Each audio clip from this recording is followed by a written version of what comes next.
Assalamualaikum warahmatullahi wabarakatuh. Saya Ana Alifa.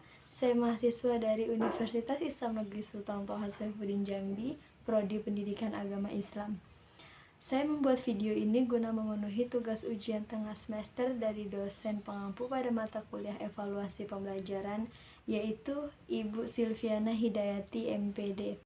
Sebelum kita mengkaji apa sih evaluasi pembelajaran itu, sebelumnya dalam setiap pembelajaran, dalam kelas maupun di luar kelas, tentu setiap pengajar ingin kualitas pembelajarannya itu bisa meningkat dari berbagai segi. Salah satunya yaitu faktor agar pembelajaran ini bisa mencapai level tertinggi, kemudian melakukan evaluasi. Evaluasi pembelajaran itu sendiri maksudnya ialah aktivitas sistematis yang digunakan untuk menilai keefektifan sebuah sistem pembelajaran secara menyeluruh.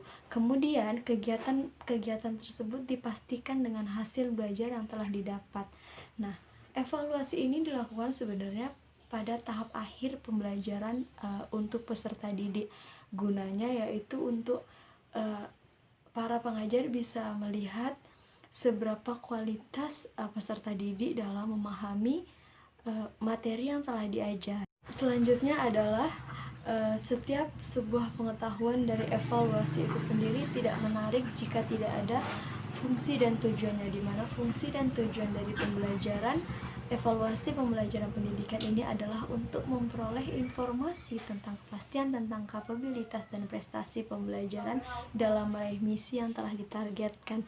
Jadi jika evaluasi ini dilakukan, maka harus ada target, harus ada misi dalam mengkaji pembelajaran itu yang telah dilakukan. Tujuan dari evaluasi pembelajaran ini bisa dikatakan sebagai yang pertama, membantu para calon peserta didik untuk bisa masuk ke instansi pendidikan. Kemudian bisa juga sebagai membantu untuk bisa masuk ke jenjang yang lebih tinggi. Selanjutnya mungkin bisa sebagai untuk mendapatkan beasiswa. Di sini kita akan membahas mengenai evaluasi diagnostik dan evaluasi penempatan. Evaluasi diagnostik ini dilakukan dengan melaksanakan penilaian diagnostis terhadap siswa, maka guru ataupun tenaga pendidik akan tahu di mana kekurangan dan kelebihan dari peserta didik tersebut. Jika guru tersebut sudah bisa mengetahui di mana letak kekurangan dan kelebihannya, maka guru pun bisa memberi solusi agar siswa tersebut bisa berkembang dengan maksimal. Selanjutnya yaitu evaluasi penempatan. Evaluasi penempatan ini lebih bersifat individu. Kenapa saya bilang individu? Karena model pembelajaran evaluasi penempatan ini adalah otodidak atau belajar sendiri, tetapi tetap di bawah pengawasan dari guru atau tenaga pendidik itu sendiri. Kemudian tidak cukup sampai di situ. Di sini kita akan mengetahui juga apa manfaat evaluasi pembelajaran ini bagi siswa maupun bagi sekolahnya juga.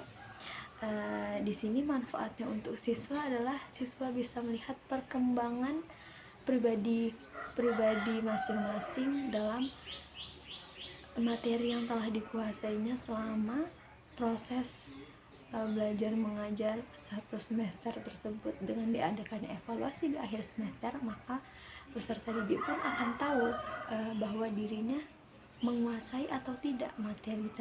Ketika siswa tersebut merasa puas dengan dirinya karena dia merasa berhasil menyelesaikan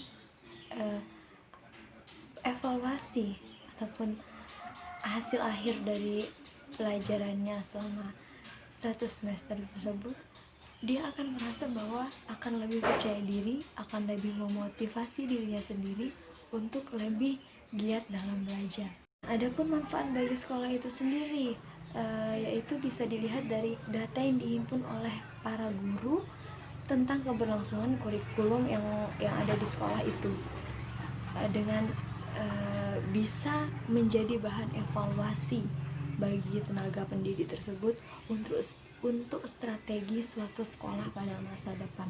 Jadi ketika para guru memahami kualitas dari peserta didik dengan mengacu pada kurikulum yang telah diajarkan, maka guru tersebut bisa menjadikan itu bahan untuk kemajuan dari sekolah.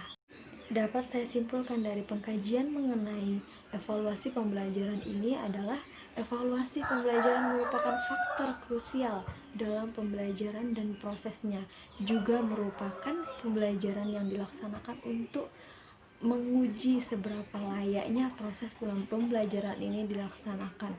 Dan menurut saya ketika melaksanakan evaluasi pembelajaran ini, guru diharapkan untuk lebih fokus dalam jenis evaluasi, model evaluasi, manfaat evaluasi, tujuan evaluasi, dan segala hal yang mencangkup dalam evaluasi pembelajaran untuk para peserta didik. Sekian dari saya, terima kasih. Wassalamualaikum warahmatullahi wabarakatuh.